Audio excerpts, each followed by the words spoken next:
استقلالیت دولتی کارزاری نقد اما روزا با زبان‌های گوناگون دنیا تاجیکستان با تشبس‌های بین‌المللی در سیارات دولت پیشروند تشبسکار فروغ صبح دانایی مقامات امنیت باید بیش از هر وقت دیگر هوشیار باشند. سیر و سیاحت برای صنعتی و کشاورزی و علم فروغ معرفت راهنمای ما تاجیکستان آزاد و صاحب اختیار.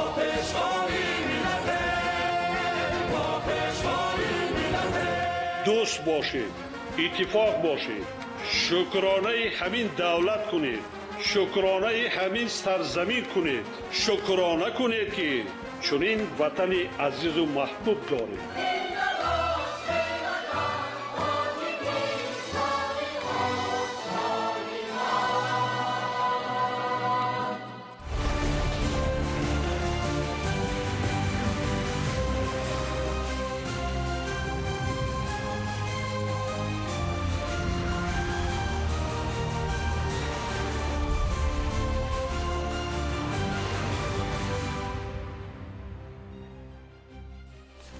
ассалому алайкум бинандаҳои гиромӣ.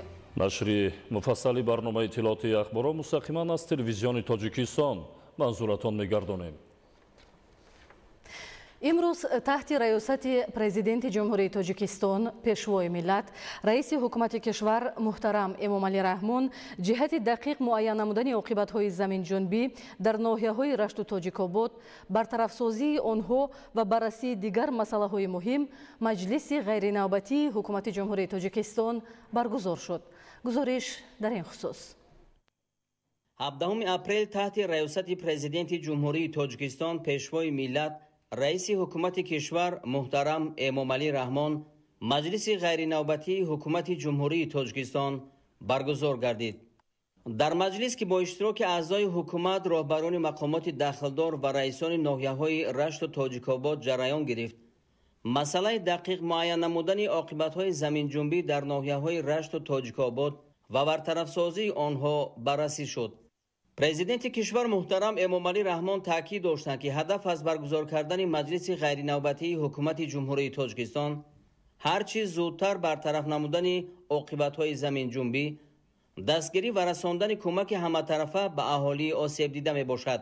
таъкид гардид ки бо мақсади муайян намудани хисороти расида аз ин офати табиӣ ва ташкили корҳои бартарафсозӣ оқибатҳои он ба таври фаврӣ комиссияи ҳукуматӣ таҳти роҳбарии муовини сарвазири кишвар ва дар ҳайати роҳбарони вазороту идораҳо таъсис ёфта ба ноҳияҳои рашт ва тоҷикобод сафарбар гардид. ба пешвои миллат муҳтарам эмомалӣ раҳмон оид ба оқибатҳои заминҷунбӣ ва ташкили корҳои бартарафсозӣ роҳбари комиссияи ҳукуматӣ муовини сарвазири ҷумҳурии тоҷикистон сулаймон зиёзода, роҳбарони як қатор мақомоти дахлдор ва раисони ноҳияҳои рашту тоҷикобод гузориш доданд. гуфта шуд ки 13 апрели соли 2025 соати 9:24 дар ҳудуди кишвар заминҷунбӣ ба амал омад.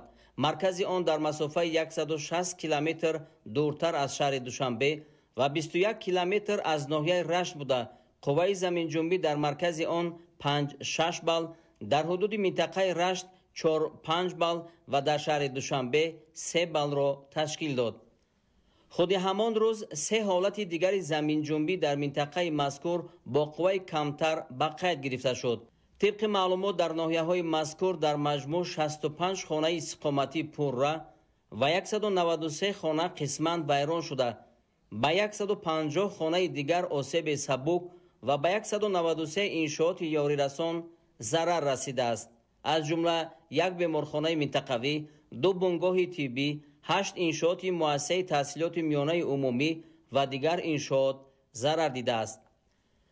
дар натиҷаи ин офати табиӣ 1 нафар ба ҳалокат расида, 16 нафари дигар ҷароҳатҳои гуногуни ҷисмонӣ бардоштанд.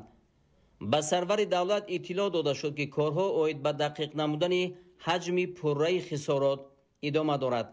президенти кишвар муҳтарам эмомалӣ раҳмон баъди гузориши шахсони масъул барои ҳар чиз зудтар ва пурра рафт намудани оқибатҳои ин заминҷунбӣ, ҳалли мушкилиҳои пешомада ва бо ёриву ғамхории ҳамаҷониба фаро гирифтани аҳолии осебдида ба комиссияи ҳукуматӣ, мақомоти дахлдор ва раисони ноҳияҳои рашту тоҷикобод супоришҳои мушаххас доданд.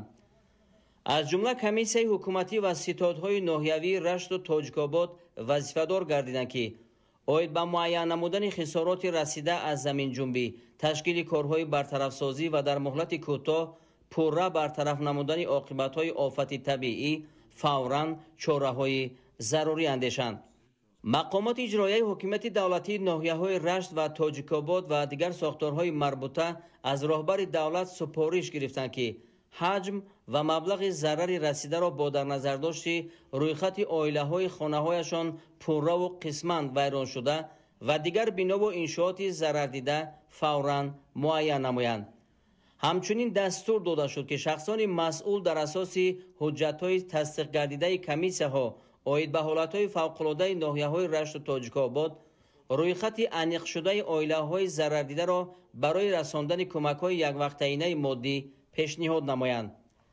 роҳбари давлат муҳтарам Эмомалӣ Раҳмон ба мақомоти марбута барои арзёбии ҳолати бинову иншооти давлатии зарардида, ҷудо намудани миқдори зарурии масъулияи сохтмонӣ, маводи хӯрока ва ниёзи аввалия бо дар назардошти меъёрҳои сохтмонӣ ба заминҷунбӣ тобовар таҳия кардани лоиҳаи хонаҳои чорҳуҷрагӣ ва дуҳуҷрагӣ барои дар муҳлатҳои кӯтоҳтарин сохтани хонаҳо ба оилаҳои осебдида супориш доданд. дастур дода шуд ки мақомоти иҷроияи ҳокимияти давлатии ноҳияҳои Рашт ва Тоҷикобод баъд аз дастрас гардидани масъулияи сохтмонӣ якҷо бо аҳолӣ ва шахсони саховатпешаву ватандӯсти кишвар барои тариқи ҳашар ба роҳ мондани корҳои сохтмонӣ ва барқарорсозии хонаҳои вайроншуда тадбирҳо андешанд. президенти кишвар муҳтарам Эмомалӣ Раҳмон ба сохторҳои марбута барои ҷудо намудани қитъаҳои замини назди ҳавлигӣ ба оилаҳои хонаҳояшон вайроншуда баҳри бунёди манзили истиқоматӣ дар мавзеъҳои амн супориш доданд. пешвои миллат муҳтарам Эмомалӣ Раҳмон аз вазорату идораҳои дахлдор талаб карданд ки барои ҳарчи зудтар ба роҳ мондани раванди таълим ба табобати саривақтӣ фаро гирифтани нафарони ҷароҳатҳои ҷисмонӣ бардошта, назорати қатъии ҳолати санитариву эпидемиологӣ дар минтақаҳои аз офати табиӣ зарардида ва сари вақт таъмин кардани сокинон бо маводи дороворӣ ва дигар лавозимоти тиббӣ чораҳои қатъӣ андешанд. таъкид гардид ки фаъолияти муассисаҳои таълимӣ ва раванди таълиму тарбияи хонандагон аз ҷумла дар ҷойҳои муваққатӣ бояд бемонеа идома ёбад. дар асоси супоришҳои сарвари давлат муҳтарам Эмомалӣ Раҳмон сохторҳои дигар вазифадор шуданд ки оид ба кӯчондани аҳолӣ аз мавзеъҳои дорои хавфи баланди сейсмикӣ ноҳияҳои Рашту Тоҷикобод, омӯзиши ҳамаҷонибаи оқибатҳои заминҷунбӣ ва сабабҳои ба вуқӯъ омадани онро ба роҳ монда барои сохтмони ба заминҷунбӣ тобовар дар минтақаи осебдида ба ҳукумати кишвар таклиф пешниҳод намояд. ширкати Тоҷик суғурта якҷо бо мақомоти иҷроияи ҳокимияти давлатии ноҳияҳои Рашт ва Тоҷикобод аз сарвари давлат супориш гирифтанд ки ба ҳар як оилаи аҳолӣ аз заминҷунбӣ зарардида сарфи назар аз мавҷудияти шартномаи суғуртавӣ тибқи рӯйхати тартибдодаи комиссияи ҳукуматӣ маблағ пардохт намояд. аз мардуми саховатпешаву савобҷӯ аз ҷумла онҳое ки маблағҳои зиёди худро барои ҳаҷ ва умра сарф мекунанд даъват карда шуд ки хайроту садақоти худро ба расондани кӯмак ба зарардидагони ин ва дигар офатҳои табиӣ низ равона созанд. ба мақомоти иҷроияи ҳокимияти давлатии ноҳияҳои Рашт ва Тоҷикобод дастур дода шуд ки хонаҳои навро барои оилаҳои хонаҳояшон пурра вайрон шуда то 1 ноябр пурра ба истифода супорида, минбаъд корҳоро дар самти пешгирии оқибатҳои офатҳои табиӣ аз ҷумла омода намудани инфрасохтори дахлдор, огоҳии аҳолӣ ва дигар чорабиниҳо ба роҳ монанд. пешвои миллат муҳтарам Эмомалӣ Раҳмон роҳбарону масъулини вазорату идораҳо ва мақомоти иҷроияи ҳокимияти давлатии ноҳияҳои Рашт ва Тоҷикободро вазифадор карданд ки бо дарки масъулияти баланд иҷрои вазифаҳои гузошташударо сари вақт таъмин намуда аз натиҷааш мунтазам ба ҳукумати кишвар маълумот пешниҳод намоянд. президенти кишвар муҳтарам Эмомалӣ Раҳмон назорати иҷрои дастуру супоришҳоро оид ба бартараф намудани оқибатҳои заминҷунбӣ ба зиммаи сарвазири ҷумҳурии Тоҷикистон вогузор намуданд.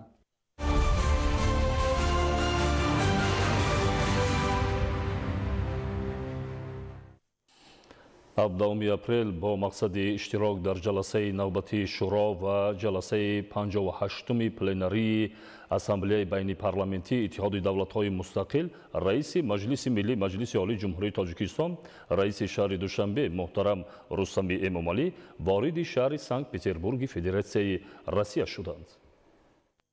17 اپریل رئیس مجلس ملی مجلس عالی جمهوری تاجیکستان رئیس شهر دوشنبه محترم رستم امامعلی برای اشتراک در جلسه نوبتی شورا و جلسه 58 پلنری اسامبله بین پارلمنتی اتحاد دولت‌های مستقل وارد شهر سنت پتربورگ فدراسیای روسیه شدند. در فرودگاه بین المللی پولکوه مهمون عالی قدر رئیس مجلس ملی مجلس عالی جمهوری تاجیکستان رئیس شهر دوشنبه محترم رستم امامعلی را نمایندگان رسمی شورای اسامبله بین پارلمنتی اتحاد دولت‌های مستقل مأموریت شهر سنت پتربورگ سفیر فوق‌العاده و مختار جمهوری تاجیکستان در فدراسیای روسیه و دیگر شخصان رسمی صمیمانه استقبال گرفتند.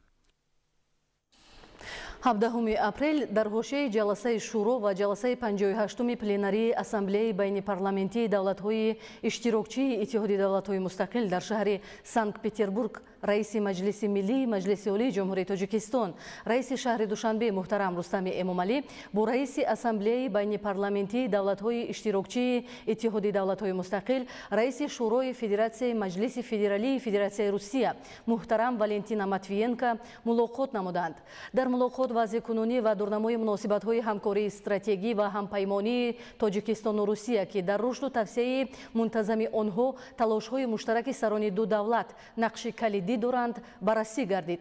تاکید شد که سهم رابطه‌های بین پارلمنتی از جمله فعالیت گسترده کمیسیون عاید به همکاری بین مجلس ملی و شورای فدراسیه در تامین مناسبت‌های بسیار جانبه تاجیکستان و روسیه نظررس است. جانب‌ها از تمایل مثبت رشد همکاری‌های اقتصادی و تجارتی و فرهنگی و گومانیتاری بین دو کشور اظهار قناعتمندی نمودند. استفاده با ثمر ظرفیت‌های موجوده در سمت‌های افضلیتناک سرمایه‌گذاری، صنعت، اگراری و علم و فرهنگ ضرور دانسته شد.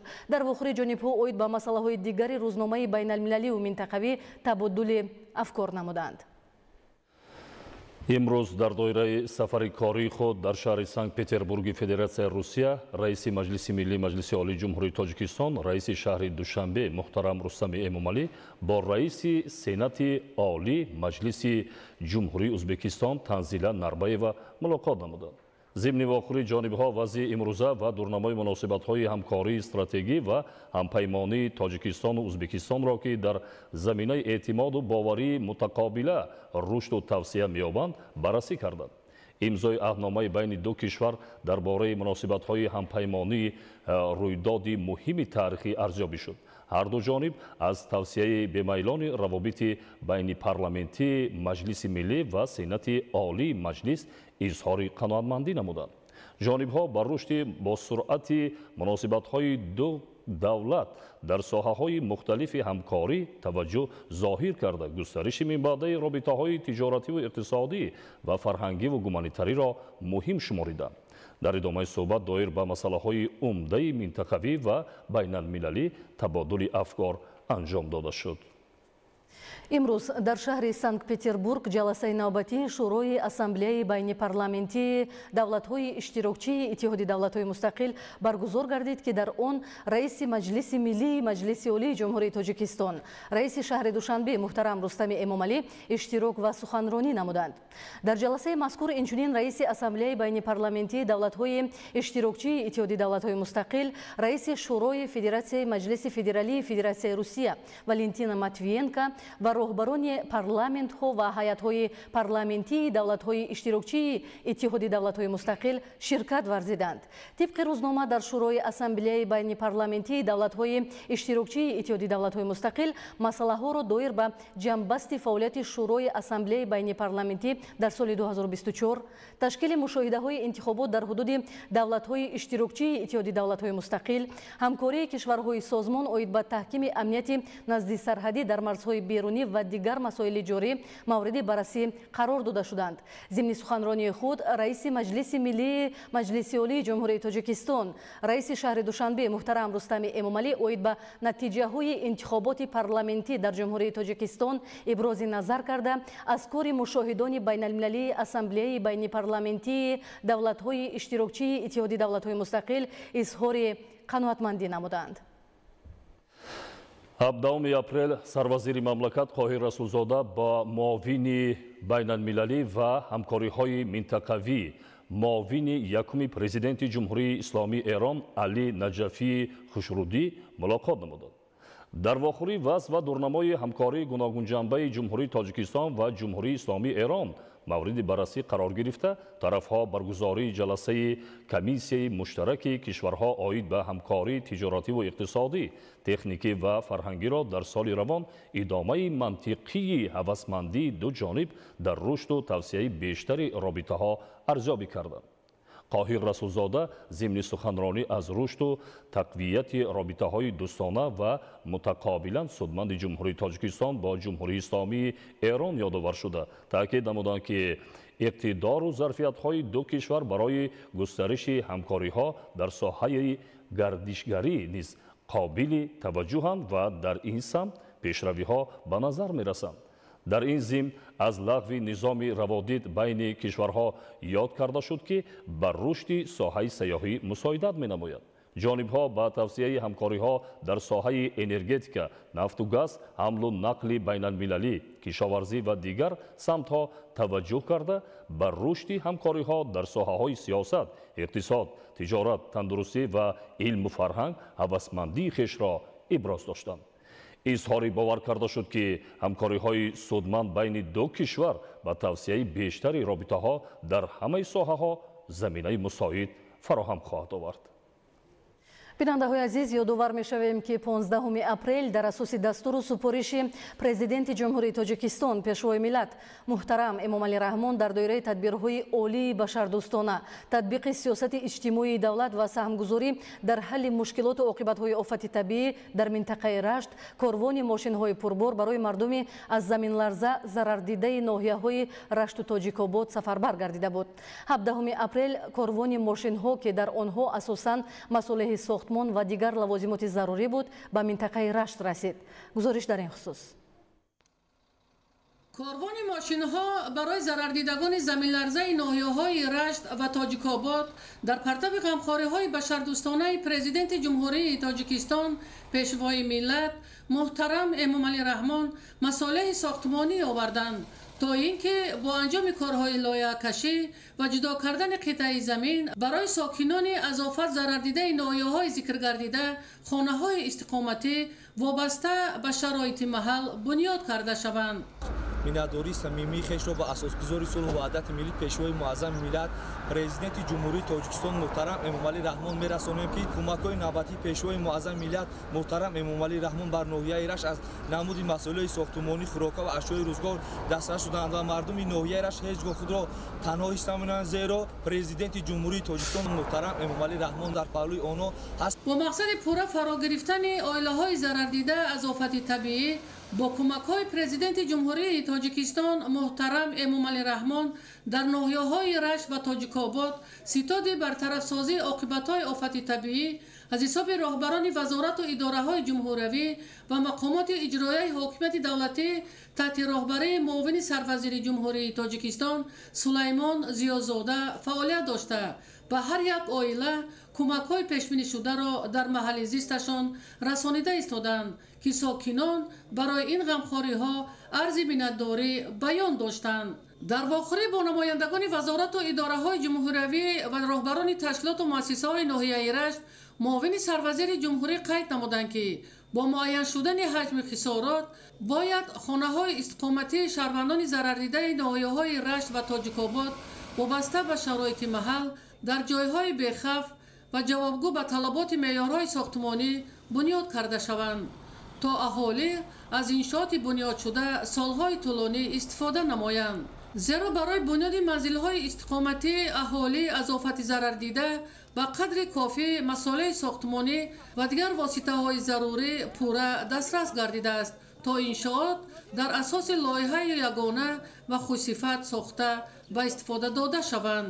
барои рафъи оқибатҳои заминларза дар ноҳияи рашт ва тоҷикобод дар партави дастур ва супоришҳои президенти ҷумҳурии тоҷикистон пешвои миллат муҳтарам эмомалӣ раҳмон ҳамаи шароиту имконият масолеҳи сохтмонӣ ва дигар дастгириҳо фароҳам оварда шудааст то мардум зери парчами ваҳдату ягонагӣ дасти ҳамдигар гирифта мушкилоти ҷойдошта дар муҳлати кӯтоҳ бартараф карда шавад то зарардидагон соҳиби манзилҳои нави истиқоматӣ шаванд. ҳукумати ҷумҳурии тоҷикистон саривақт бартараф намудани оқибатҳои офати табиӣ ва ба манзили зист таъмин намудани оилаҳои зарардида тадбирҳои мушаххасеро амалӣ менамоянд. барои мардуми зарардидаи ноҳияи тоҷикобод корвони кӯмакҳои президенти ҷумҳурии тоҷикистон пешвои миллат муҳтарам эмомалӣ раҳмон иборат аз маводи озуқаворӣ ва масолиҳи сохтмонӣ дастрас гардид. мо ҳамин президент миннатдор ҳастем ки моро ёрдам кард. сокиноне ки аз офатҳои табиӣ зарар дида буданд аз ғамхориҳои ҳукумати мамлакат махсусан аз сиёсати хиратмандонаи пешвои миллат изҳори миннатдорӣ намуданд. кӯмакҳои аввалин дараҷа аз тарафи ҳукумати ҷумҳурии тоҷикистон ба мо расиданд ва мо миннатдории худро ба асосгузори сулҳу ваҳдати миллӣ пешвои муаззами миллат президенти ҷумҳурии тоҷикистон муҳтарам эмомалӣ раҳмон мерасонем. бо супориши пешвои маҳбуби миллат соатҳои аввалин бо тариқи чархбол намояндагони ҳукумат дар ин ҷо ҳозир гардиданд. ҳамчун фарзанди ҳамин ватан миннатдории тамоми мардуми ноҳияро ба роҳбари давлат мерасонам ки дар рӯзҳои вазнин халқашро дастгирӣ намуда истодааст. корҳои бартарафсозии офати табиӣ идома дорад. бахтовари муҳриддин, баҳриддини исмониддин, тоҷикобод, ахбор.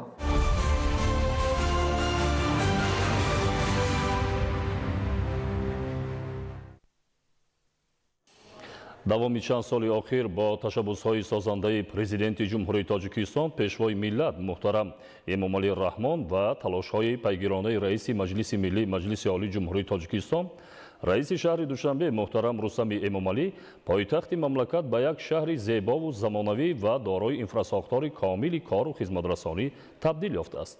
биноҳои хуштарҳу замонавии баландошиёна чӣ маъмурӣ ва чӣ истиқомативу хизматрасонӣ боғу гулгаштҳои пур аз гулҳои шукуфони баҳорӣ инфрасохтори комили боғҳои фарҳангӣ фароғатӣ аз ҷумлаи тадбирҳои ободониву созандагӣ аст ки давоми чанд соли охир ба анҷом расонда шуда. айни замон мо имкон дорем бо ҳамкорамон Масрур Меликзода ки дар яке аз гӯшаҳои зебои пойтахти мамлакат қарор доранд мустақиман пайваст шавем. масрур мехоҳем вобаста ба тадбирҳои ободониву созандагӣ дар пойтахти мамлакат аз ҷумла бунёди инфрасохтори муосири кору хизматрасонӣ дар шаҳри душанбе барои тамошобинон маълумот медодед. ташаккур Саид Мукаррам. салом бинандагони азиз.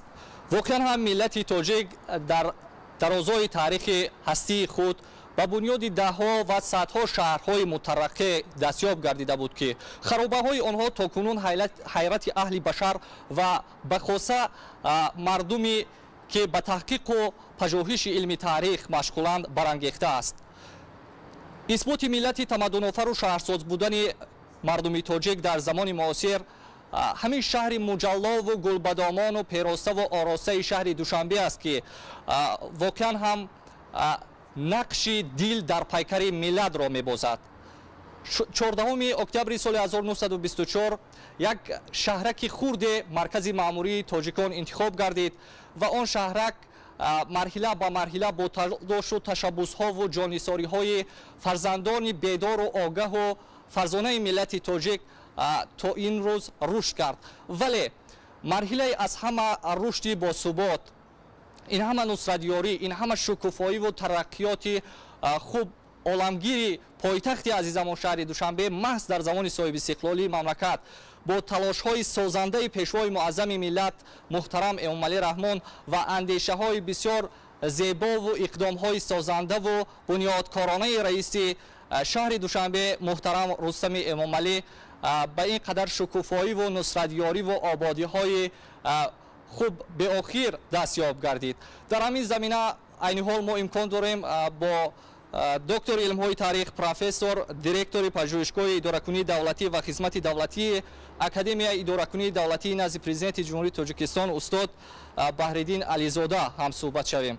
устод, шуморо хушомадед мегӯем. нахуст استاد برای بیننده عزیز میگفتید که پایتخت چی نقش داشته میتواند در معرفی یک ملت و وارثان امروزی برآمندی همون تاریخی کهن داشته ملت تاجیک تا کدام اندازه همون رسالت شهرسازی و بنیادکاری و پایتختداری نسل پیشینه خود را در زمان معاصر برآورده کرده ایستادند و یا پیاده کرده ایستادند.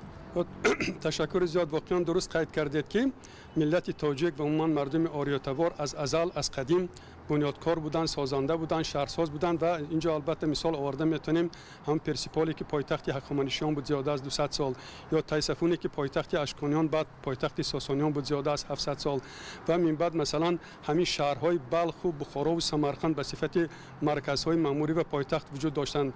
و ببینید که یعنی مردم ما از ازل همون در صنعت معماری که در این شهرها است اثبات کرده بود به جهانیان که در حقیقت مردمی سازنده صنعت بلند معماری را در همون وقتا راه مانده بودند. اما وقتا ببینید که اگر نزدیکتر بیایم مثلا در بنیاد انمین تاج محلی که در شهر اگره هندوستان هست پایتخت تیموریان هند، در اونجا هم دستی استوهای تاجیک هست. و اگر گردیم به عصر 20 بیایم، درست است که در عصر 20 بعدی که جمهوری مختار شوروی سوسیالیستی تاجیکستان تأسیس می‌یابد در انتخاب پایتخت دوشنبه را انتخاب کردند که از نقطه نظر استراتژی مرکز بخارای شرقی حساب می‌شد. و البته در دوره شوروی هم بعضی ساختمان‌ها بسیار مثلا آبادی‌ها پیشروی‌ها داشت دوشنبه، اما دوشنبه به معنای تامش به این سطحی که به این شکلی که امروز رشد کرده ایستاده است در زمان استقلال به دست آورد. درست است که در ابتدای استقلال در همون دوره همون وضعیت ناگوار مرکب سیاسی بعضی خرابی ها هم زیاد بودند. یکی بینید که در کوتاه‌ترین مدت تمام بناهایی که نیم ویران و نیم تیار بودند آباد کرده شدند و مخصوصا در 20 سال اخیر دوشنبه با طریق بی سابقه سیمای خود را دیگر کرد، به یک شهر آباد و پیشرفته منطقه و دنیا تبدیل یافت. و وقتی که مثلا اگر ما از کوچه هم عینی این طرف بیایم شبانه ما تصور میکنیم که در یک از شهرهای شاید پیشرفته دنیای غرب باشیم، یا که اگر مثلا ما عین زمان ایستادیم در همین شفت بنای کاخ نوروز، این یک معجزه صنعت معماری زمان استقلال است که ببینید که وقتی که شهروندان خارجی مهمانای سطح بلند وقتی که مثلا همایش سازمان همکاری شنغهای در همین جا شده بود، سران دولت‌های اعضای همین سازمان همکاری شنغهای به حیرت افتادند از همین صنعت بلند معماری مردم تاجیک. یعنی ببینید که وقتی که ما امروز در برابر این کاخ مثلا نوروز مثال آورده میتونیم کتابخانه ملی، آثارخانه ملی، قصر ملت، چندین بناهای دیگر، بار دیگر اثبات می شود که مردم تاجیک از ازل شهرساز بود، سازنده بود، آبادگر بود و امروز در زمانی که تقدیرش به دست خویش می نویسد در زمان استقلال با تشبث پیشوای ملت پرزیدنت محترم جمهوری تاجیکستان محترم امومالی رحمان و شهرساز جوان شهر دوشنبه محترم رستم امومالی، یعنی بینید که دوشنبه به صفت به سابقه پیش رفت، بناهای با حشمت بنیاد یافتند و امروز دوشنبه به یک شهر آباد و تازه و گل تماما با گل پروری فرا گرفته شده است و نمونهش شاید در بسیار منطقه‌های دنیا کم باشد. یعنی با اون سرعتی که امروز دوشنبه پیشروی دارد ما باوری داریم که در آینده نزدیک به یکی از شهرهای پیشرفته ترین دنیا تبدیل می یابد. اگر آیم سر آن که پایتخت چه رسالتی دارد در مثلا تقدیر و سرنوشت یک دولت و یک ملت، پایتخت پیش از همه طوری که شما هم قید کردید دلی همین دولت است، دل ملت است. یعنی بینید که از اینجا دولت اداره می شود، در همینجا تمامی مؤسسه های علمی و فرهنگی قرار دارند، در اینجا تمامی گوییم که اینتלקت تمامی دانشمندان عالمان زیایان کشور جمع آمدند و هر دیگرگونی که هر پیشرفتی که در پایتخت می شود این تاثیر مثبت خود را میگذارد به تمام زینه های اداره کنی تا سطح مقامات محلی حاکمیت دولتی تا سطح جماعت.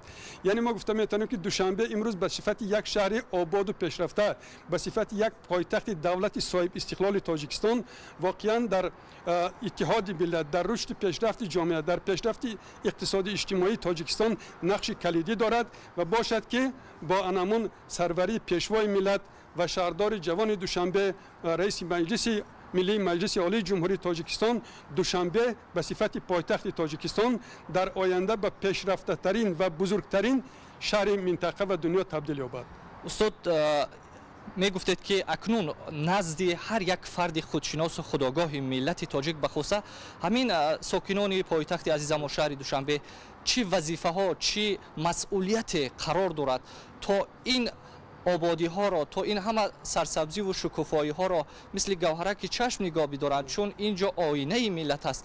هر نفری هم که از بیرون وارد کشور ما می شود، چی سیاح است چی مهمان های دیگر، از اینجا دیده از اینجا ایستاده تمامی کشور را بها میدهند. اکنون باید در کدام سطح وظیفه و مسئولیت باید داشته باشند هر ساکنی که باشنده پایتخت نازنینمان شهر دوشنبه است. تشکر زیاد، بسیار خوب قید کرد. یعنی پایتخت آبادی دارد، پیشروی دارد، صنعت معماریش به طریق بی‌سابقه پیش می رود. در برابر این ساکنی پایتخت بودن این مسئولیت است. هر یک شهروند تاجیکستان که در دوشنبه است یا بیرون از دوشنبه است به دوشنبه وارد می شود باید قاعده های عادی ترین شهرسازی و شهرداری رعایت کند، پیش از همه تازگی به رعایت کند و اون گل و گلپروری که امروز در دوشنبه به طریق بی‌سابقه رشد کرده است باید هر یک گلی پایتخت ما احتیاط کنیم.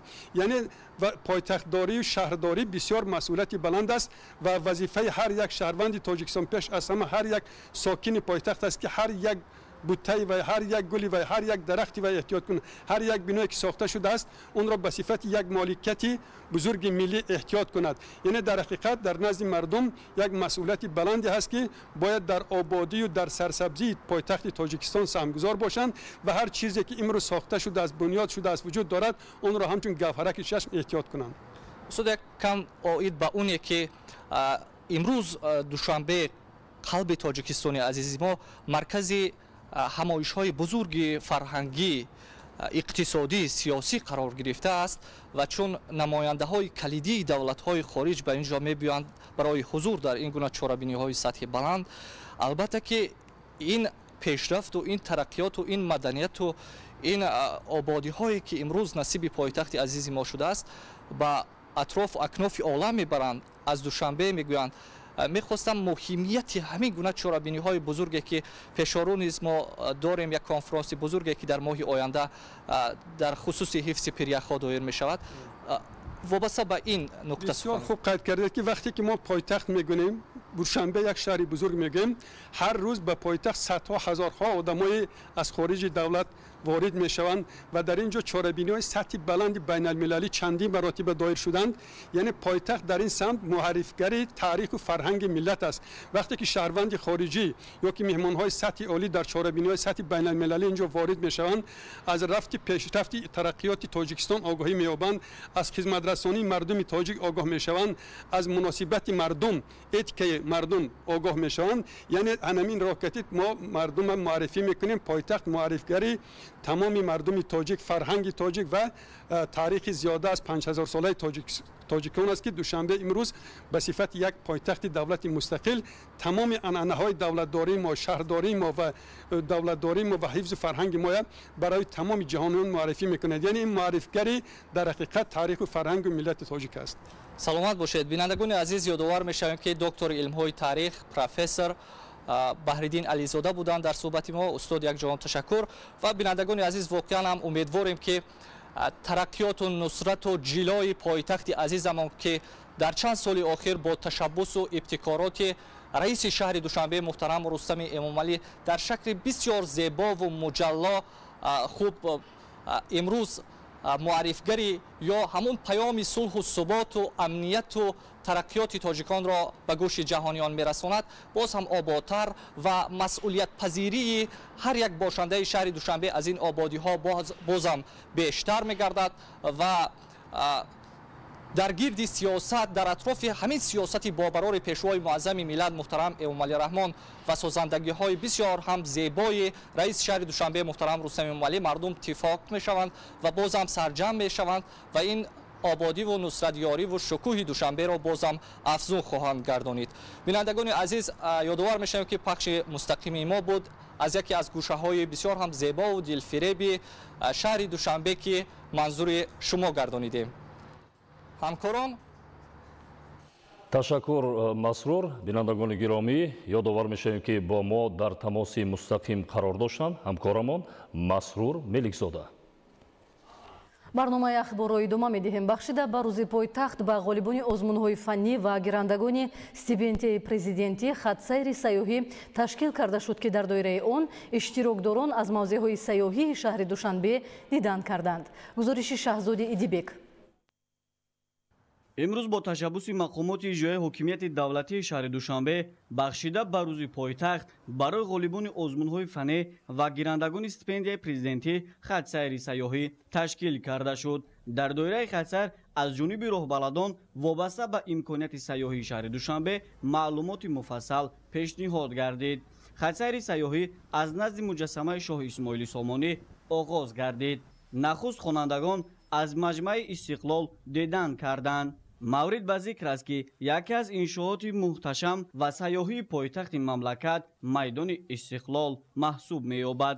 ин иншоот 8 сентябри соли 2022 аз ҷониби президенти ҷумҳурии Тоҷикистон пешвои миллат муҳтарам Эмомалии Раҳмон мавриди баҳрабардорӣ қарор гирифт. майдони Истиқлол бо тарҳи сохтмонӣ ва намои зоҳирӣ дар минтақа беназир буда, ҳадафи асосии бунёд гардидани он ҳифзи арзишҳои таърихиву фарҳангии халқи тоҷик, таҷассуми рукнҳои муҳими давлатдорӣ, боз ҳам баланд бардоштани ҳисси худшиносии миллӣ ва дар зеҳну шуури шаҳрвандони мамлакат, хусусан наврасону ҷавонон, тақвият бахшидани андешаи истиқлолу озодӣ мебошад. шаҳри Душанбе дорои таърихи қадимӣ мебошад. экспонатҳои осорхона доир ба таърихи қадимаи Душанбе ва рушди шаҳр дар давраи навтарин ба хонандагон маълумоти муфассал доданд. осорхона мувофиқ ба талаботи муосири осорхонашиносӣ ва ороиши замонавӣ бино ёфтааст. ҷобаҷогузории нигораҳо мувофиқ ба хронологияи таърихӣ амалӣ шуда, онҳо тавассути гузоштан дар витринаҳо ва ё аксу тасвирҳо дар деворҳо манзури иштирокчиён гардиданд. дар идомаи хатсайри сайёҳӣ хонандагон аз Кумитаи иҷроии Ҳизби Халқи Демократии Тоҷикистон дидан карданд. гӯшаҳои алоҳидае, ки осорхонаи Ҳизби Халқи Демократии Тоҷикистон таъсис дода шудааст, иштирокчиён тамошо намуданд. таърихи ниёгон, Тоҷикистони шӯравӣ, иҷлосияи тақдирсози 16 Шӯрои Олии Ҷумҳурии Тоҷикистон, таъсирёбии Ҳизби Халқи Демократии Тоҷикистон, нерӯгоҳи обии Роғун, ташаббусҳои ҷаҳонии пешвои миллат ва дигар маълумоту навгониҳои Тоҷикистони соҳиби истиқлол аз ҷумлаи бахшҳо дар осорхона аст. Шаҳзоди Идибек, Маҳмадсаиди Камол, Ахбор.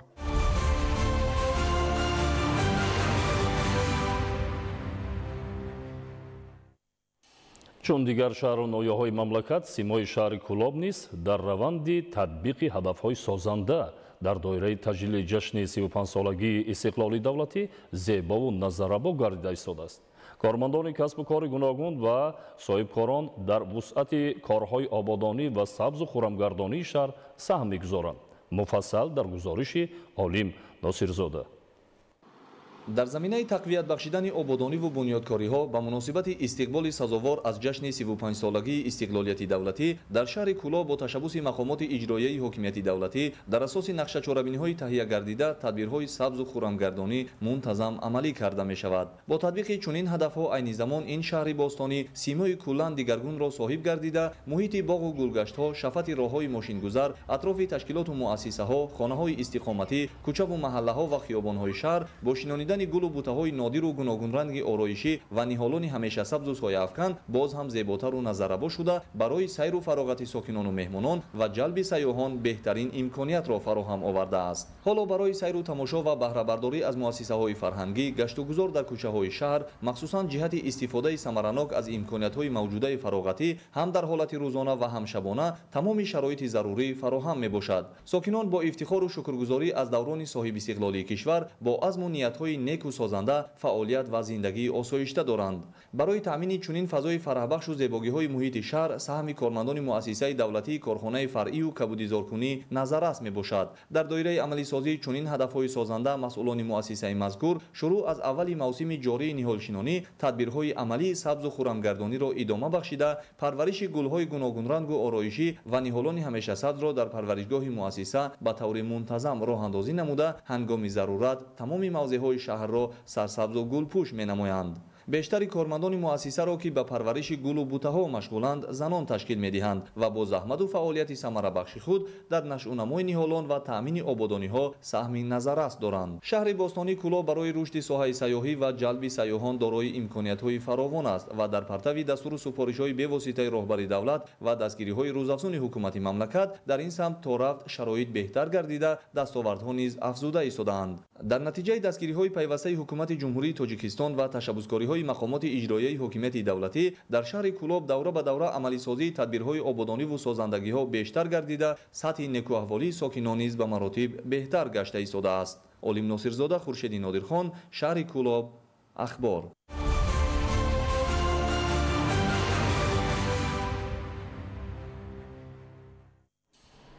дар ҳошияи тадбирҳои ободонӣ ба муносибати ҷашни 35-солагии истиқлоли давлатӣ дар ноҳияи Ёвони вилояти Хатлон бунёд ва таъмиру навсозии муассисаҳои томактабӣ идома доранд. Кӯдакистони рақами 14 ноҳия ки солиёни зиёд ба таъмир ниёз дошт, бо дастгирии мақомоти маҳаллӣ ва саҳми соҳибкорон аз таъмири пурра бароварда шуд ва дар он имконоти хуби таълиму тарбия фароҳам гардид. Маълумоти бештар дар гузориши Юсуф Ғанизода. дар ноҳияи Ёвони вилояти Хатлон шароити таълиму тарбия дар кӯдакистонҳо ба маротиб беҳтар мегардад. имконоти фаррох барои таълиму тарбия бо низому усули муосир. муассисаи томактабии рақами 14 ноҳияи Ёвон пас аз навсозӣ аз таъмир бароварда шуд ва дар он имконоти муосири таълиму тарбия фароҳам гардид. симхонаҳои муассиса ҷавобгӯи талаботи замон ва меъёрҳои гузарондани машғулият бо кӯдакон гардонида шуд. айёниятҳои зарурӣ ва таҷҳизоти лозима дар кӯдакистон фароҳам оварда шуда, мураббияҳои соҳибтаҷриба бо истифода аз шароити муҳайё гардида ба кӯдакон таълиму тарбия медиҳанд. хобгоҳи муассиса низ бо катҳои нав таъмин шуда кӯдакон аз имконоти хуб баҳравар гардиданд. муассисаи давлатии таълими томактабии рақами 14 ба номи Чашма аз 11 гурӯҳ иборат буда солҳои пеш ба таъмир ниёз дошта таъмири капиталӣ карда дар муассиса 300 нафар кӯдакон ба таълиму тарбия фаро гирифта шудааст. таъмиру навсозии муассисаи томактабии рақами 14 дар доираи тадбирҳои созандагӣ ба муносибати ҷашни 35-солагии истиқлоли давлатӣ амалӣ гардида, он бо сифати хуб анҷом дода шудааст. бо мақсади тарбияи дурусти кӯдакон, инчунин ҷалби онҳо ба машғулиятҳои омӯзишию маърифатӣ ва варзишӣ, дар ин муассиса симхона барои машғулиятҳо, толор барои гузарондани чорабиниҳои фарҳангӣ ва машқгоҳ таъмир гардида, дар онҳо таҷҳизоти нав насб шудааст. бунёди муассисаҳои томактабӣ ва ба таълиму тарбия ҷалб намудани кӯдакон аз ҳадафҳои муҳими ҳукумати ҷумҳурии тоҷикистон ба ҳисоб рафта, ҷиҳати амалӣ намудани он имконоти фаррох муҳайё карда шудааст. бо инобати дастгирӣ ва ҳавасмандсозии мураббияҳо, дар ин муассиса даври дуюми озмуни ҷумҳуриявии мураббии сол баргузор карда шуд. дар ноҳияи Ёвон даври дуюми озмуни мураббии сол баргузор гашта истодааст ки дар ноҳия 9 муассисаи томактабӣ фаъолият мекунад ки дар он 66 мураббии кору фаъолият дорад. имрӯз аз ҳар як муассисаи томактабӣ як нафар мураббӣ дар озмуни мураббии сол 2025 бо як тайёрии хуб дар ин озмун иштирок доранд ва дар даври сеюм, яъне дар даври вилояти роҳхат ёфта иштирок карда соҳиби ҷойҳои намоён мегарданд. мураббиҳо бештар кӯшиш талош карда истодаанд ки худашонро муаррифӣ карда ва ба даври вилоятӣ роҳхат гиранд. дар озмун мураббияҳои кӯдакистони рақами 14 ва дигар муассисаҳои томактабии ноҳия фаъолона иштирок намуда, маҳорату малакаи омӯзгорӣ ва тарзи гузарондани машғулият бо кӯдаконро пешниҳоди аъзои ҳакамон намуданд. аз байни иштирокчиёни даври ноҳиявии озмун беҳтаринҳо интихоб гардида ба даври баъдӣ роҳхат гирифтанд.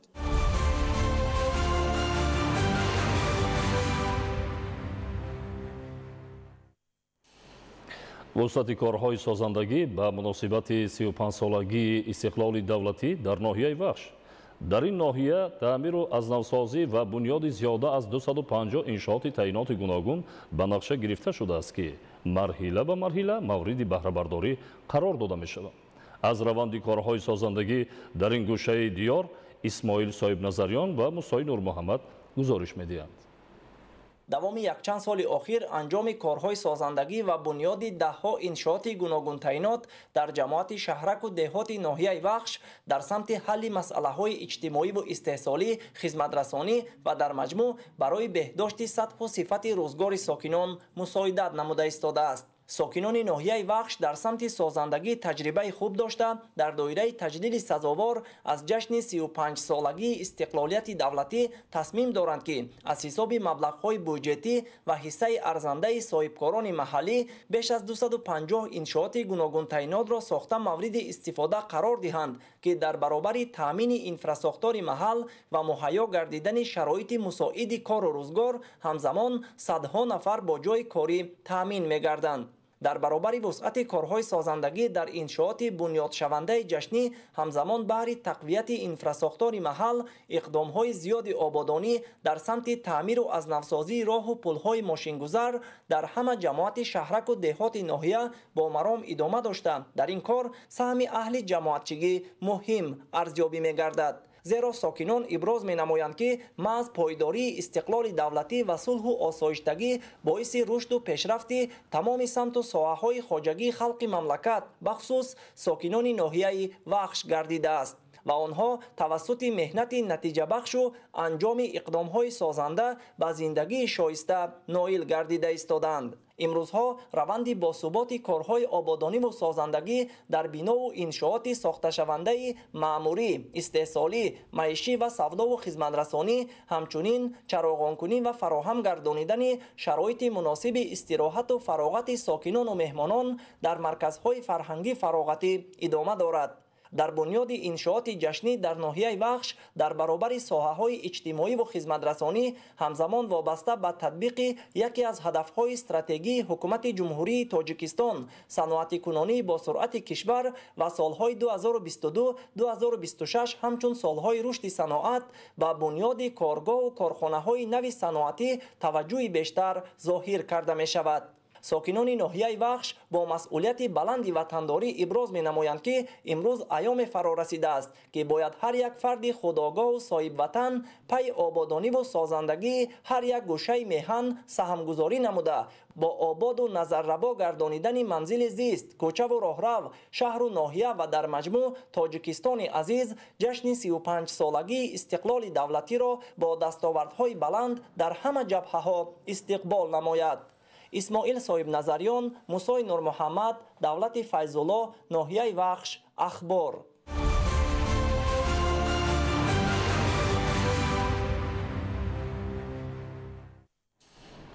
در ناحیه کوهستان مستچوه با مقصد عملی نمودن نشان دهنده های پیام پرزیدنت جمهوری تاجیکستان پیشوای ملت محترم امامعلی رحمان به مجلس عالی جمهوری تاجیکستان درباره سمت‌های اساسی سیاست داخلی و خارجی جمهوری وابسته به جلب کودکان به مؤسسه‌های تا مکتبی توجه خاص روانه گردیده است.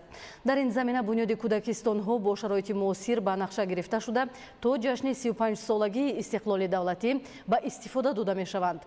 جزئیات بیشتر در گزارش اسام‌الدین غیاث‌زاده. در اساس دستور سپارش‌های پیشوای ملت محترم امامعلی رحمان و در پرتو پیام پرزیدنت جمهوری تاجیکستان به مجلس عالی به افتخار 35 سالگی استقلالیت دولتی جمهوری تاجیکستان در دهه آبادانی ناحیه کوهستان مستچوه یک مؤسسه نوی تحصیلاتی تا مکتبی بنیاد می شود.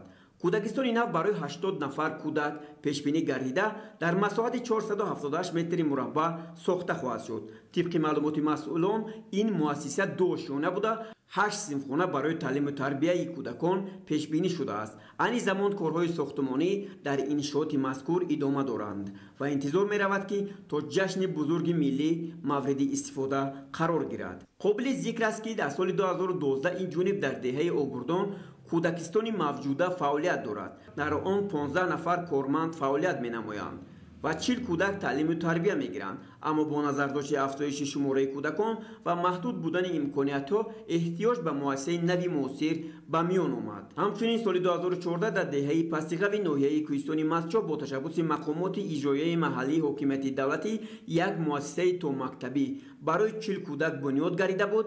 این مؤسسه دارای 4 صنفخانه بوده در آن 12 نفر فعالیت می‌کنند و شرایط معاصر تعلیم و تربیت فراهم آورده شده است. در مؤسسه‌های تا مکتبی ناحیه تعلیم با زبان‌های تاجیکی، روسی و انگلیسی به راه مانده شده، مربی‌های صاحب تجربه به کار جلب گردیدند. همه صنفخانه‌ها با تجهیزات‌های ضروری مجهز بوده برای رشد همه‌جانبه کودکان شرایط مساعد مهیا می‌باشد. بنیاد چنین انشاءات اجتماعی بازگوی توجه خاصه رهبریت عالی کشور به ساحه معارف و تربیت نسل نورس محسوب یافته زمینه استوار برای آینده درخشان ملت می باشد. عصام‌الدین غیاث‌زاده از ناحیه کوهستان مسجد برای برنامه اطلاعاتی اخبار.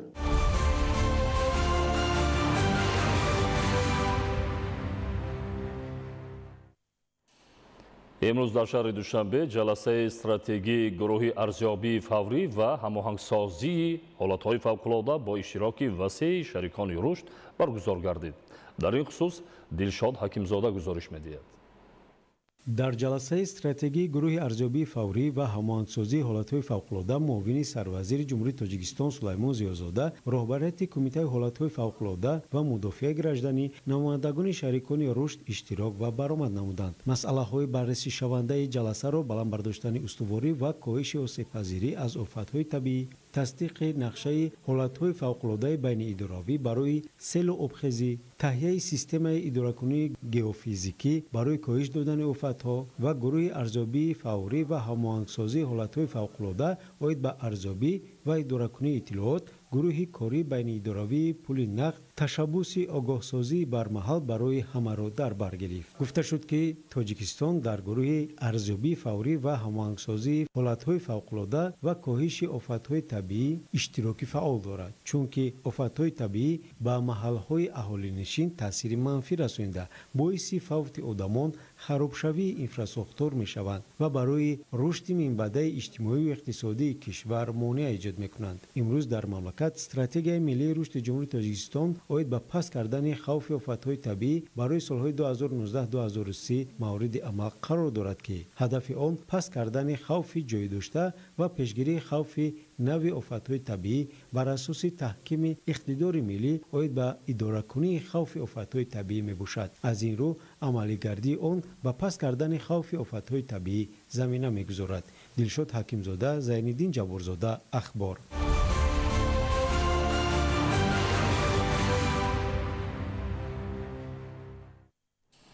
در شهر خوجند دومین فروم بین المللی سیاحی سوخت چراهای بزرگ شاهراه ابریشم برگزار گردید. در فروم نمایندگان ساحه سیاحی 10 دولت دنیا اشتراک نموده دوام 2 روز مسائل مربوط به رشد ساحه سیاحی، تشکیل بازار سیاحی منطقه، معرفی اقتدارهای سیاحی و فرهنگی و طبابتی و سالمگردانی مورد تحلیل و بررسی قرار گرفت. از رفت برگزاری فروم مذکور عبدالوهاب عبدالستار و الیاس باباجان گزارش می‌دهند. در دومین فروم بین المللی سیاحی سوخت چهارراه‌های راه بزرگ ابریشم نمایندگان ساحه سیاحی 10 دولت دنیا تاجیکستان، ترکمنستان، روسیه، چین، بلاروس، قزاقستان، قرقیزستان، ازبکستان، امارات متحده عرب و یونان اشتراک نمودند. رشد ساحه سیاحی، تشکیل بازار سیاحی منطقه، معرفی همه‌جانبه امکانات‌های طبیعی، سیاحی و فرهنگی و طبابتی و سالمگردانی، آموزش تجربه پیشقدم، جلب سرمایه‌گذاری مستقیم خارجی، تطبیق لایحه‌های سیاحی، تحکیم همکاری ساحوی و رشد شریکی با سوبیکت‌های خدمترسان سیاحی از جمله مسائل‌هایی بودند که اشتراکچیان در روز یکم فروم مورد تحلیل و بررسی قرار دادند. تاکید شد که در تاجیکستان با شرافت استقلال و آزادی و عزم و تلاش پیگیرانه سرور دولت محترم امامعلی رحمان، ساحه سیاحی رشدی بی‌سابقه یافته ظرفیت سیاحی کشور در منطقه و جهان به طور شایسته معرفی می‌گردد. خصوصا در ولایت سوخت که یکی از منطقه‌های جالب سیاحی تاجیکستان به حساب می‌رود، اینفراساختور ساحه مکمل گردیده، امکانات موجوده ثمرناک استفاده می‌شود. حالا در ولایت موجودیت بیشتر از 100 سوبیکت خدمترسانی سیاحی از قبیل 65 مهمانخانه، بیشتر از 30 استراحتگاه و آسایشگاه و دیگر انشاءات ساحه امکانیت مساعد است برای قبول جهانگردان. طبق معلومات در ولایت همزمان 1190 انشاءات تاریخی و فرهنگی موجود است. biz mana o'sha Tojikistonga 3-chi safarimiz. ما مراتبه سیوم است که با سفر کاری به تاجیکستان تشریف می‌آوریم. یکم مراتبه 3 سال پیش آمده بودیم. با گذشت چند سال دگرگونی ها زیادند. شهرها با بنیاد انشاءات زیاد زیبا شدند. چنین شرایط امکان می‌دهد که سیاحان بیشتر تشریف آورند. ما در سمت رشد سیاحی همکاری ها را گسترش می‌بخشیم. لایحه‌های مشترک نیز تطبیق می‌شوند و این فروم برای رشد همکاری ها زمینه مساعد را فراهم می‌آورد. таъкид карда шуд ки яке аз ҳадафҳои асосии ҳамаи кишварҳои иштирокдори форум таъмини рушди устувори соҳаи сайёҳӣ ба ҳисоб меравад. барои ноил шудан ба ин ҳадафи олӣ ташаккул ва муаррифии тамғаи миллии сайёҳӣ, маркетинг ва пешбурди маҳсулоти соҳаи сайёҳӣ, ҳифз, инкишоф ва истифодаи оқилонаи захираҳои табиӣ ва мероси таърихию фарҳангӣ муҳим арзёбӣ гардид. ман хурсандам ки дар тоҷикистон қарор дорам ва бо ҳамтоёни худ масъалаи рушди соҳаи сайёҳиро дар ин форум баррасӣ намудем. мо дар екатеринбург ширкати сайёҳӣ дорем ва ба воситаи автобус сафарҳои сайёҳатӣ ташкил мекунем. мо имкон дорем ки сайёҳонро аз Русия ба Тоҷикистон биёрем ва мо давоми ин рӯзҳо ҷойҳои ҷолиби сайёҳии Тоҷикистонро муаррифӣ карданд. давоми ин рӯзҳое ки ман дар Хуҷанд қарор дорам, оид ба имкониятҳои сайёҳии Тоҷикистон дар шабакаҳои иҷтимоӣ маълумот манзур кардам ва дар Екатеринбург хоҳишмандони сайёҳат ба Тоҷикистон зиёданд ва аллакай аз маконҳои сайёҳӣ огоҳ шуданд. сипас иштирокчиёни форум ба маҷмӯаи таърихию фарҳангии қалъаи Хуҷанд ташриф оварда бо шиносоӣ аз санъати миллии меъмории тоҷик ба монанди кандакорӣ, наққошӣ, кундалкорӣ, гаҷкорӣ, коркарди бадеии чӯбу санг, кошинкорӣ, буриш ва ғайра ки дар 5 толори намоишӣ ба таври васеъ истифода гардидааст, ба ҳунари волои ҳунармандону устоҳои чирадасти Тоҷикистон баҳои баланд доданд. қалъаи Хуҷанд аз маконҳое ба ҳисоб меравад ки таърихи беш аз 3000 сола дорад ва ҳамасола барои дидани ин маҷмӯаи аз лиҳози меъморӣ беназир теъдоди зиёди сайёҳони хориҷӣ ба шаҳри бостонии Хуҷанд ташриф меоранд. ҷиҳати фароҳам овардани шароит ба сайёҳон дар қалъаи Хуҷанд ҳамзамон чойхона, меҳмонхона ва растаҳои фурӯши маҳсулоти ҳунармандӣ ташкил гардида, бо эҳёи ҳавлиҳо анъанаҳои қадимаи шаҳрнишинӣ дар Хуҷанд ба меҳмонон муаррифӣ карда мешавад. зимни муаррифии имкониятҳои сайёҳӣ маълумот дода шуд ки дар вилояти Суғд фаъолияти 45 ширкати сайёҳӣ ва 2 ташкилоти ҷамъиятӣ, шӯрои рушди сайёҳӣ ва ассотсиатсияи рушди сайёҳии Зарафшон ба роҳ монда шуда зиёда аз 300 хатсайри сайёҳӣ ташкил гардидааст. дар муҳокимаҳои панелӣ лоиҳаҳои гуногун муаррифӣ шуда ба зиёд намудани хатсайрҳои минтақавӣ ва бастани шартномаҳои ҳамкорӣ дар самти сайёҳӣ таваҷҷӯҳ зоҳир гардид. абдуваҳоби абдусаттор, Илёс Бобоҷон, шаҳри Хуҷанд, ахбор.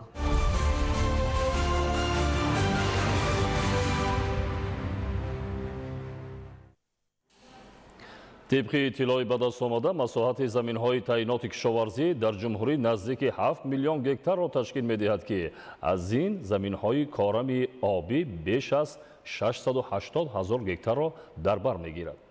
با درک بلند مسئولیت شناسی، خواجگیداران هر قطعه به زمینه‌شان بوده را ثمرناک استفاده برده برای حاصل دلخواه به دست آوردن از تمام امکانیت‌ها استفاده می‌نمایند. شرح بیشتر این مطلب در تهیه گلچهره ستار. موافق معلوماتی به دست آمده، میدانی زمین‌های کارم که در آنها سهمداران دهات با کشت زراعتی گوناگون مشغول شده، از این زمین‌ها محصولات غذایی استحصال می‌نمایند، 663,122 گکتار را در بر می‌گیرد که از این حساب همگی 465,161 گکتارش زمین کارمی آبی است. در شرایطی که امروز جامعه جهانی از هر وقت دیده به محصولات غذایی از جهت اکولوژی تازه نیازی بیشتر پیدا می‌کند، باید هر قطعه از زمین کارمی آبی ثمرناک و عاقلانه استفاده شود. در سال 2024 میدان 1652 گکتار از آن 1598 گکتار زمین آبی وارد گردید. یعنی خواجگی‌های کشاورزی از خود نبودند که از آن 343 گکتار زمین پرتو، 450 گکتار زمین چراگاه و 642 گکتار به زمین کاران. این چنین 208 گکتار زمین‌های باغات لعلمی آبی گذرانده شد، 180 گکتار زمین‌های چراگاه با باغات گذرانده شدند و دیگر زمین‌ها 36 گکتار باغات نو تسکیه شدند.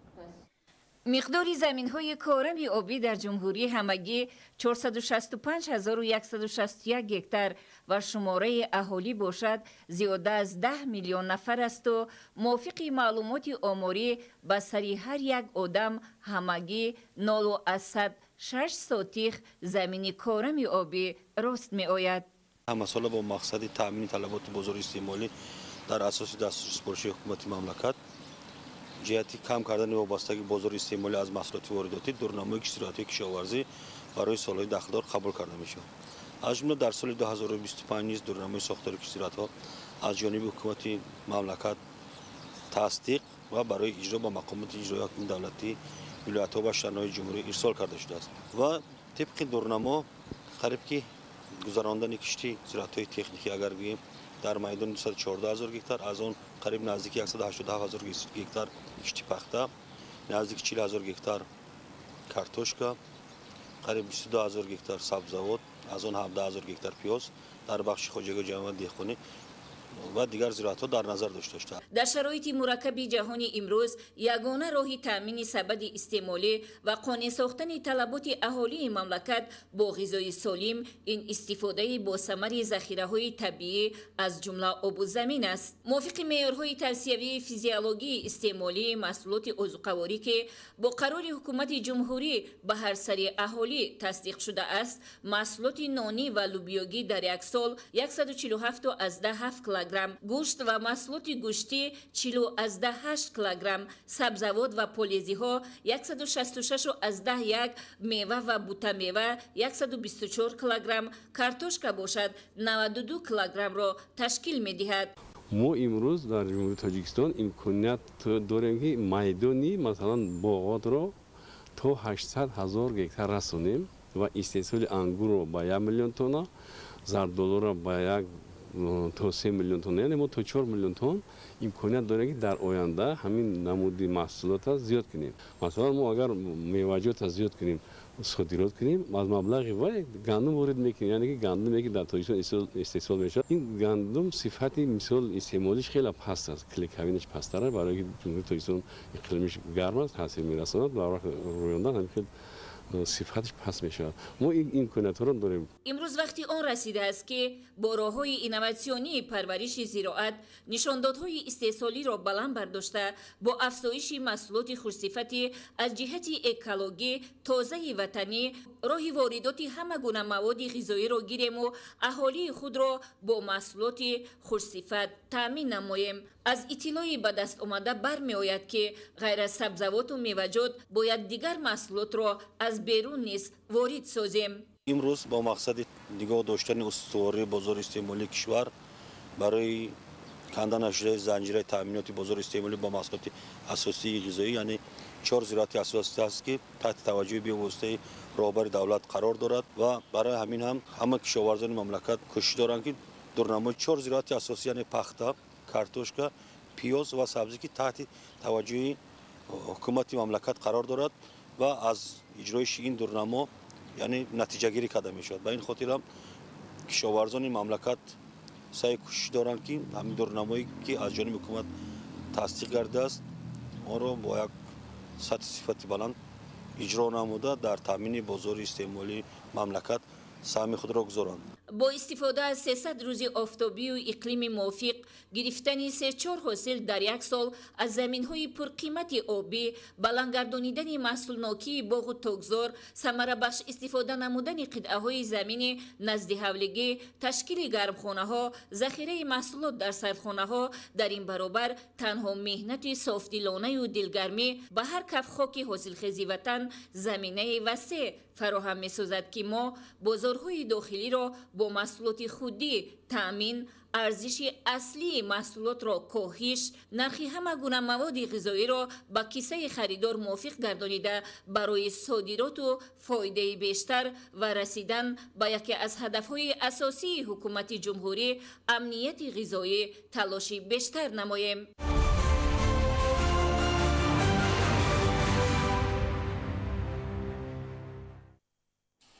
бо назардошти истифодаи мақсадноки замин ва самаранокии он заминҳои кишт дар ҳудуди ноҳияи синӯи шаҳри душанбе аз рӯи тартиби кишти зироатҳои кишоварзӣ корбарӣ мегардад. дар ин замина бо такя ба таҷрибаи самараноки кишоварзӣ дар ноҳияи синӯи пойтахт семинари илмиамалии технологияи муосири парвариши пахта ва мубориза бар зидди касаливу зараррасонҳо амалӣ карда шуд. шарҳи Фахриддини Муҳаммадюсуф. 200 гектар чунин аст майдони кишти пахта дар ҳудуди шаҳри душанбе. инак бо мақсади самаранокии раванди киш ва муаррифии таҷрибаи муосир дар ин самт дар яке аз хоҷагиҳои деҳқонии ноҳияи синои шаҳри душанбе семинари илми амалии технологияи муосири парвариши пахта ва мубориза бар зидди касаливу зараррасонҳо роҳандозӣ шуд. омӯзиши таркиби хок, интихоби тухмиҳои хушсифат ва кишти зироатҳо аз рӯи таҷрибаи нақшавӣ. хоҷагии деҳқонии ҳокими давлат таҷрибаи кишти зери пленкаи пунбадона бо ҳузури олимону масъулини хоҷагиҳои деҳқонии ҳудуди шаҳри душанбе роҳандозӣ шуда дар масоҳати 5 гектар амалӣ гардид. мо якумин маротиба таҷрибаи шинондани пахтаро зери пленка оғоз кардем ки ин яке аз ҳадафҳои инноватсионӣ мебошад ки мо боварӣ комил дорем ки ҳосили фаровон ҳосили хуби пахтаро насиб мегардонад ба мо. ҳамин тариқ масоҳат ба зиёда аз 16.5 гектар расид. дар умум танҳо дар ҳудуди ноҳияи сино бояд дар маҷмӯъ дар 66 гектар пахта киш шавад, беш аз 600 гектар. ин масоҳати умумии заминҳои кишоварзӣ дар ноҳияи синои шаҳри душанбе мебошад ки дар заминаи 218 хоҷагии деҳқонӣ истифода мегардад. дар хоҷагиҳои деҳқонии ҳудуди ноҳияи сино замин мақсаднок истифода шуда намудҳои гуногуни зироат баҳри таъмини фаровонии маҳсулоти кишоварзӣ парвариш мешаванд. таҷрибаи самарабахши кишти пунбадона аз зери пленка бо истифода аз техникаи соҳавӣ тибқи талаботи агротехникаи киш дар хоҷагиҳои деҳқонии асосии фаровонҳосилӣ унвон мегардад. чунин усул тибқи маълумоти мутахассисон натиҷабахш буда аз ҷиҳати сарфакорӣ ва ҳам бо дар назардошти коркарди замин судовар мебошад. дар асоси дурнамо хоҷагидорон бо такя ба тавсияи мутахассисону олимони соҳа кишти зироатро амалӣ намуда ба натиҷаҳои назаррас ноил мешаванд ки маҳсули он дар фаровонии бозори истеъмолӣ ва ҳам таъмини хатҳои истеҳсолӣ бо ашёи хом мусоидат хоҳад кард. фахриддин муҳаммадюсуф, Мамад Саиди Камол, Ахбор.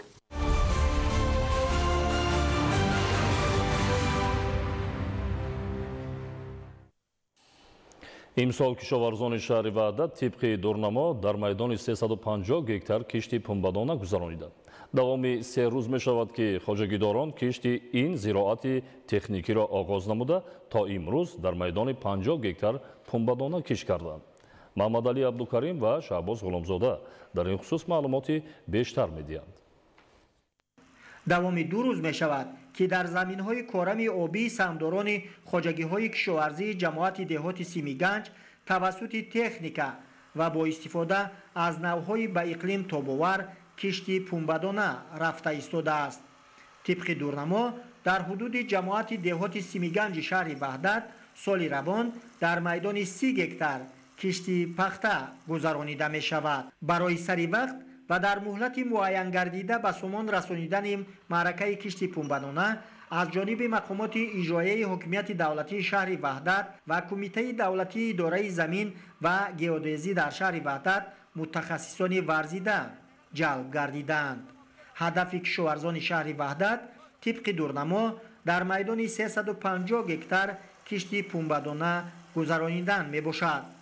барои сари вақт ба сомон расонидани маъракаи кишт аз ҷониби мақомоти иҷроияи ҳокимияти давлатии шаҳри Ваҳдат ба кишоварзон сари вақт техникаю сӯзишворӣ ва навъҳои беҳтарину аълосифати пунбадона дастрас карда мешавад.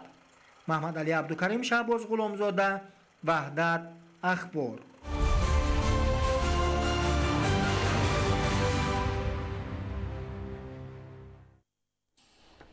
мувофиқи дурнамо имсол дар ноҳияи Лахш дар беш аз 5000 гектар кишти картошка гузаронида хоҳад шуд.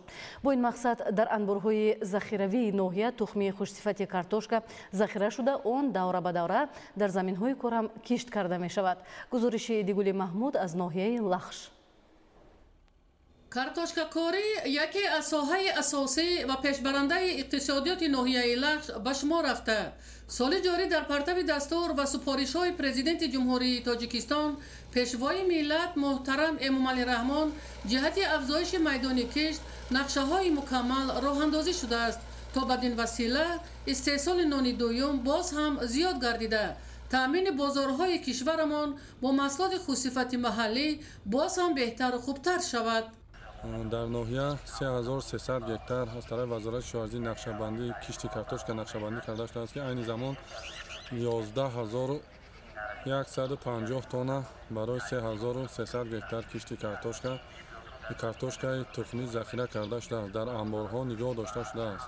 عین زمان در بعض قسمت‌های جماعت‌ها لکه شدگار زمین سر کرده شده است. در روزهای نزدیک کشت کارتوشکا را ما آغاز می‌کردیم. در عموم در ناحیه زیاده از 5000 گکتار کارتوشکا کشت کرده می‌شود که 19100 تن ذخیره تخمی کارتوشکا در انبارهای ناحیه موجود است. در توازن خواجگی تخم پروری سرخاب اگنتی تامینات اموال مخصوص نزد حکومت جمهوری تاجیکستان در ناحیه لشت قریب 500 گکتار زمین موجود بوده. بیشتر میدانی آن اساساً برای کشت کارتوشکا پیش بینی شده است.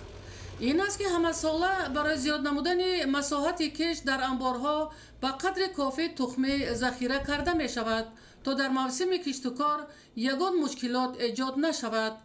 از جمله در دو انبار خواجگی بیش از 420 تن تخم خوصفت برای دوره کشت ذخیره کرده شده است.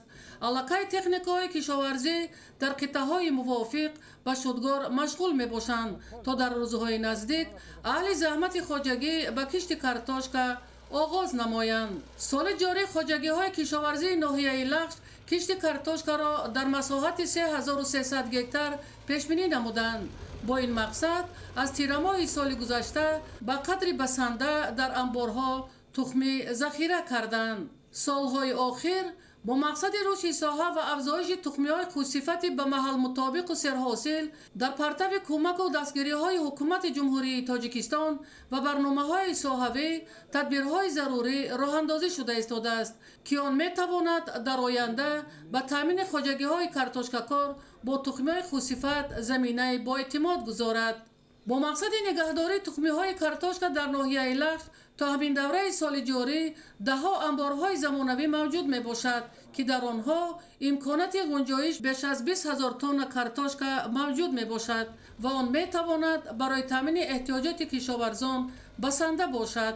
ایدیگولی محمود، دادرجان میرزازاده، برای برنامه اخبار از ناحیه لخش.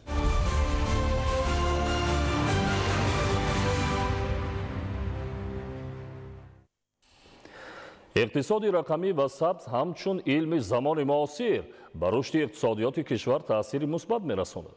хушбахтона имрӯз барои такмил додан ва ташкил намудани иқтисоди рақамӣ барои тамоми соҳаҳои хоҷагии халқи кишвар имкониятҳои мусоид фароҳам оварда шудааст. яъне ин ҳама бозгӯи он аст ки ҷумҳурии тоҷикистон дар самти тадбирҳо барои гузариш ба ҳукумати электронӣ ва рушди иқтисодиёти сабз ҳанӯз аз аввали солҳои 2000 даст ба кор аст. бо дар назардошти ин дар донишгоҳи миллии тоҷикистон дар доираи ҳафтаи илм ҳамоиши илмии назариявӣ баргузор шуд. шарҳи бештар дар таҳияи ҳамкорони мо. дар шароити имрӯзи иқтисодӣ ки таваҷҷӯҳи асосии ҷомеаи ҷаҳонӣ ба рақамикунонии соҳаҳои воқеии иқтисодию иҷтимоӣ нигаронида шудааст, ин тамоюл ҷумҳурии тоҷикистонро бетараф нагузоштааст. ин аст ки ҳукумати мамлакат дар пешбурди фаъолияти тамоми соҳаҳо истифодаи самараноки технологияи рақамиро дар меҳвари стратегии ҳадафҳои рушди устувор қарор додааст. қабули як қатор ҳуҷҷатҳо ба монанди стратегияи давлатии технологияҳои иттилоотиву коммуникатсионӣ барои рушди ҷумҳурии тоҷикистон, консепсияи ташаккули ҳукумати электронӣ дар ҷумҳурии тоҷикистон ва дигар барномаҳои давлатӣ намунаи олии ин тадбир аст. таваҷҷӯҳи бештар ба ин самт имкон фароҳам овардааст ки рушди инфраструктури иттилоотиву коммуникатсионӣ дар қаламрави мамлакат марҳила ба марҳила таъмин гардед. вобаста ба ин масъала дар факултети ба ҳисобгирӣ ва иқтисоди рақамии донишгоҳи миллии тоҷикистон ҳамоиши илмии назариявӣ дар мавзӯи масъалаҳои муҳими ташаккули низоми ба ҳисобгирӣ ва аудит дар шароити рақамикунонии иқтисоди миллӣ баргузор гардид ки дар он олимони коршиносони соҳа масъалаҳои муҳими раванди рақамикунонӣ дар мамлакатро мавриди таҳқиқу баррасӣ қарор доданд. гуфта шуд ки мақсади асосӣ дар пешбурди фаъолияти соҳаҳои воқеии иқтисодию иҷтимоӣ ҷорӣ намудани технологияҳои инноватсионӣ, афзоиши ҳаҷми маҷмӯи маҳсулоти дохила, даромади буҷети давлатӣ, соддагардонии равандҳои ба қайдгирӣ ва таъмини босифати хизматрасониҳои давлатӣ мебошад. ҳукумати ҷумҳурии тоҷикистон дар аввалҳои солҳои 2000 از تحلیل سندهای معیاری برمیاد که به این اقدام دست زده است. حتی سال 2005 یک قرار حکومت جمهوری تاجیکستان درباره تطبیق تکنولوژی اطلاعاتی در تمام ساحه‌های اقتصادیات خب به تصویب رسید که محض از همین عملها همچون پایه‌گذار برای رشد اقتصادی رقمی در جمهوری تاجیکستان حساب می‌یابد. با سبب اقتصادی رقمی تمام عملیات‌های اقتصادی روی آب می‌براید، یعنی پس پرده نمی‌آید.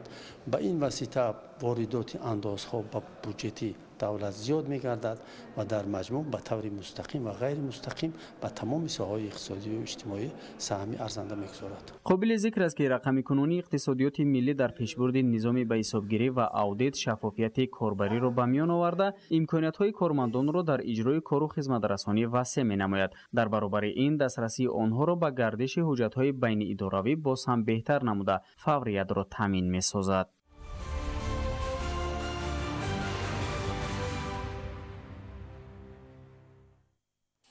بیننده‌های عزیز و گرامی، این بود نشر مفصل برنامه اطلاعاتی اخبار.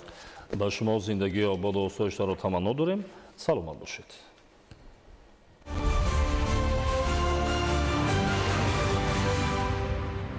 ما سرمایه با اعتماد می‌جویید. این یکی از بهترین انتخاب است. طلا همیشه ارزشش را نگاه می‌دارد. عامل اساسی تامین پرداخت‌پذیری امکان بازخرید آنها از جانب بانک ملی تاجیکستان میباشد.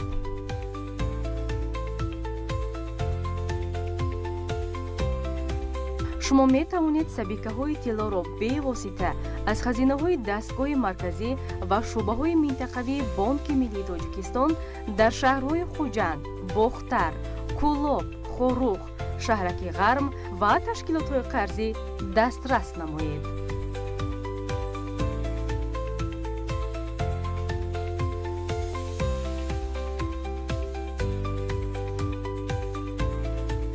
طلا نه تنها سرمایه بلکه رمز اعتماد و آینده استوار است. سبیکه‌های چنکی طلا توسط خزینه‌های بانک ملی تاجیکستان و تشکیلات‌های قرضی فروخته می‌شود.